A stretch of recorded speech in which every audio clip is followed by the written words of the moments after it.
when you're running a business, it's not all about you. It's not about you at all. It becomes about your employees and your patients, right? Or your clients. So if I can't run the business to where my team can show up and go home happy, I take that very personally. So, well, then that's the next thing that you got to do. Now you're going to be the executive director over standing up your own ASC through NeuroSpine.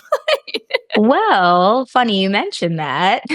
Oh, are you guys seriously looking into doing that? So we have been for a while, and we are continuing to look into that for sure. We actually own a property right now that we were going to build on, and it got paused because the construction costs when we started the project more than doubled by the time we were ready to build. And, especially after the hurricanes down here, construction firms were everything went up. So, and then COVID too affected that as well. It hasn't really come down with the trades, but as far as pricing goes, but we are currently looking at a couple options. So that is on the radar. That's awesome.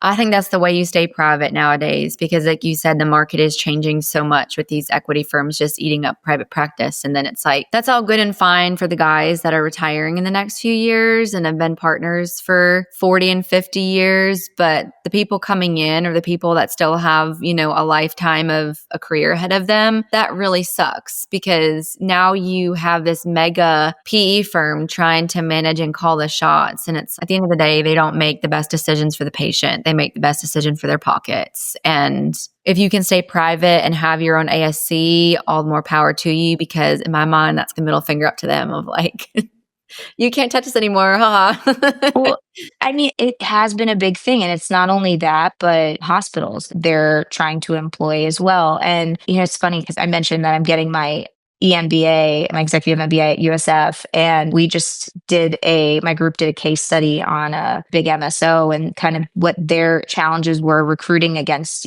private equity and the hospitals. And what ends up happening and ultimately is the patients are the ones that are going to suffer from that because the community doctors who have placed themselves in the community and know kind of all the people who are there, all the good specialists to refer to, physical therapists, the hospitals, they really care and they've established home in that area. When hospitals go and they employ surgeons, especially neurosurgeons, because I don't want to speak for every specialty because this is what I know. They offer a great deal of money. They come in, they do their hospital job. And, there's also hospital politics. Okay. Running a business is one thing. There's a lot of hospital politics as well, which I'm sure providers will talk about. Yeah. And referrals and yep.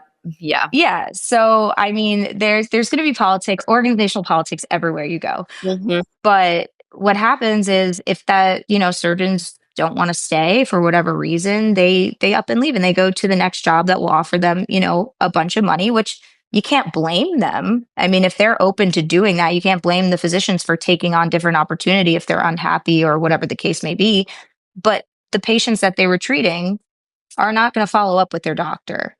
Yeah. Right. So that's what I love about private practice is the fact, and that's why I'm trying so hard to push for it to continue to exist. Or MSO models where, again, you're supporting private practice. Right. But because your doctors want to be there and they want to live in that community and they want to build in your community and they don't want to leave you stranded. 100%. Yeah. So that's kind of the gist of that, but there's so much more to it, So. Yes. Oh, God. Unfortunately, hospitals get way better contracts than private practices do. So thanks for tuning in to the Healthy Careers podcast. In 2024, we reached over 32,000 listeners and ranked in the top 15% of all podcasts. We're proud to have SharePro Health as a sponsor and are currently looking for 2 more partners in 2025. If you're looking to connect with healthcare leaders, providers, and innovators, we'd love to spread the word about your service, product, or business. Reach out to me, Maddie, for more details. Yeah, and they have those, awesome oncology units that can fund all the disparities everywhere else that private practices don't have. And they have, 400, people in administration that, I could talk about it forever, but yeah, just cybersecurity and compliance itself now can bankrupt you. So yeah, it's insane. So, but yeah, And I want to talk about your executive MBA because I am very Yes. much so, I've always advocated for using degrees to leverage your career rather than for the title, because I see so many people talk about, I have my MBA and that's great. What are you doing with it? Right? Why are you getting it? Are you getting it so that you can say you have your MBA, or are you getting it to apply to the job that you're doing? And what are those goals? Because if you have no goals in leadership, an MBA is unnecessary, right? And I remember I was at a conference and there was a table for the doctorate of physician associate studies. And I was like, oh, I wonder if that then gives them the ability to prescribe like an NP can. So I went over and I asked them, no, it doesn't change the scope of practice. So why would somebody do it? In my mind, because in my private practice mind, that sounds dumb, but they're like, oh, people that are in research or people that are in academics, right? Okay, yeah, that makes sense. Why would a PA go and get an MBA if they're going to stay bedside and clinical? Doesn't make sense. But if you're in leadership, it does. Makes sense. Yeah. So PAs can prescribe typically. And some states may have different laws about prescribing for different types of prescribers. Physician write off, if you will. Yes. Yeah. It's not autonomous. So, yeah, what I meant. Yeah. Yeah. So, yeah, no, and it's funny too because, I've gotten emails about getting my doctorate in physician assistant studies, and I looked at it and it was more likely research. I think if you absolutely love being a PA and you want to go into a teaching role, Right. having a doctorate is probably a good thing to do because a lot of these colleges or PA schools want to see a doctorate if you're going to be a professor. An MBA for me, so I was it was a toss up, really, to be completely honest. I was thinking, do I do my MBA or do I do my JD? Because a lot of what I do, compliance, Yeah. compliance.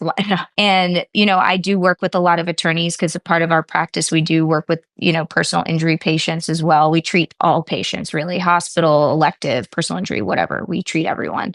You know, just being involved with and having so many different attorneys. I mean, I'm writing contracts all the time, I'm reviewing contracts. I thought maybe I should just go to law school and that would really help. And actually, one of the CEOs of the hospitals I work at as a JD as well. So I thought, okay, that's helpful. And then I was like, well, maybe I do MBA because really for me, I'm a PA. I'm a PA by trade. And I took on this business and it grew rapidly. And I felt that I was truly missing a lot of the foundational knowledge that I needed, right? You don't know what you don't know. And so